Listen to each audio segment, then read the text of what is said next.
and I went to go check on him. Knocked on his door, he didn't answer. I kicked the door in, and I go inside, and he's laying in his bedroom dead from an overdose.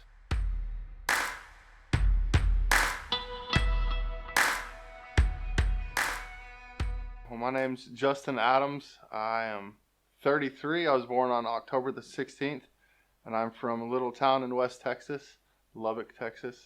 I was there my whole life.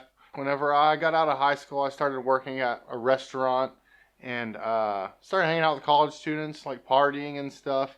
And then I got introduced to, like, of course I boozed and stuff and smoked pot, but I got introduced to prescription painkillers. Eventually, I started using heroin, and then any other opiate that I could draw up in water and put in a syringe and stick in my arm. One situation in particular that was like a very, very traumatic situation for me.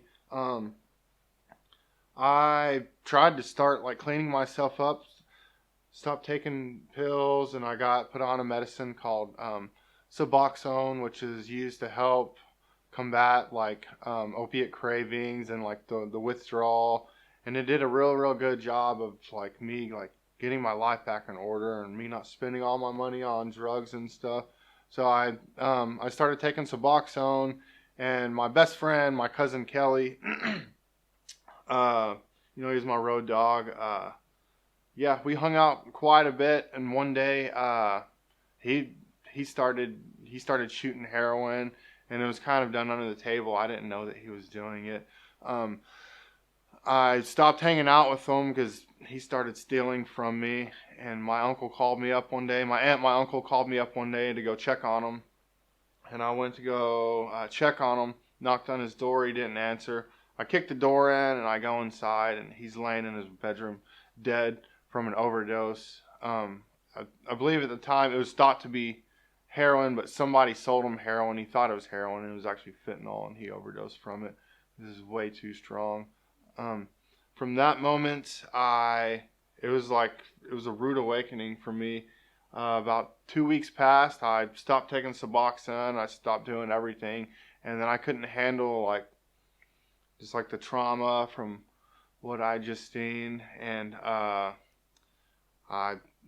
found somebody that sold heroin, and I started buying heroin from them, and then it was just all downhill from there. I lost everything that I had. I moved into a 15 by 30 storage unit, and started selling heroin out of it. And I think I was in that storage unit for about 9 months. I remember one time I was laying in the back of the storage unit. I think it was around August. It was like the middle of summer. It was 100 degrees outside, and I kid you not, it was probably 120 degrees inside of that storage unit.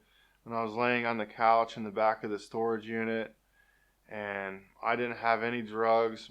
I didn't have any money, and I was just deathly ill from withdrawal. And I just opened my eyes, just sweating, and I was just like, God, just please help me, And it's so funny because I think it was 2 or 3 weeks later, the police came up and arrested me, which turned out to be the best thing that could have happened for me at that point in time. I couldn't stop myself, so the state of Texas intervened, and went to jail and got out and went to rehab, and that void just never got filled. So I just got out and I did it again, and then I decided, I was like, man, I want to go to I need to go back to another rehab, So I went to another rehab, and I was like, well, maybe I just need medicine. I need anxiety medicine or antidepressants. And then I got the doctor to prescribe them to me, and I abused those when I was in the jail. And then I got out, and I started just doing the exact same thing I was doing. I'd get a good job and then fall flat on my face. And that happened 5 times until eventually I went to my last rehab, and I went to my last rehab, and finally I was like I'm fed up. I can't do it anymore, And I made a threat that I was going to take my life, and somebody heard it, and they had an ambulance come over and take me to the psychiatric hospital. I got to the psychiatric hospital, and there's, the lovely employee, the lovely nurses there. They're very godly people, and one of the nurses in particular came and prayed for me, and I know her prayers worked. There's just something that was so different when I finally called out to the Lord. I was finally like, man, I'm done doing what I'm doing. I want to be free of this. I feel like it wasn't until the moment where I actually hit my knees and just surrendered to God. I was like, God, I need your help. It wasn't until I surrendered to God, and then I started seeking God, and then I started just working the 12 steps. I was working a 12-step program, and I had a spiritual mentor in that program that guided me. I found some very, very great people that have mentored me through that program, and just some wonderful people in my life. After I got well and everything, God was with me, and I'd been praying to God to help me just get this wonderful job, and I finally got a job that just looked past my background and whatnot. And praise the Lord, I was able to pass my drug test that I had to take to get the job. So I got that job, and I did very, very well. But I feel like it wasn't what the Lord was wanting for me, because, like I said, I thought I was doing well at that place, and ended up getting let go. So I got let go, and one of my mentors saw that, kind of broke my heart, So after that situation, he was like, he knows a couple YWAMers, and he was like, Justin, he's like, I want to, he brought up Youth with a Mission to me, and he's well aware of what I've been through, and I looked into it. It took me a year before I finally made the decision to come. There's a lot of things holding me back. I was comfortable. I had a home and stuff, and I didn't want to leave because I was just doing so well.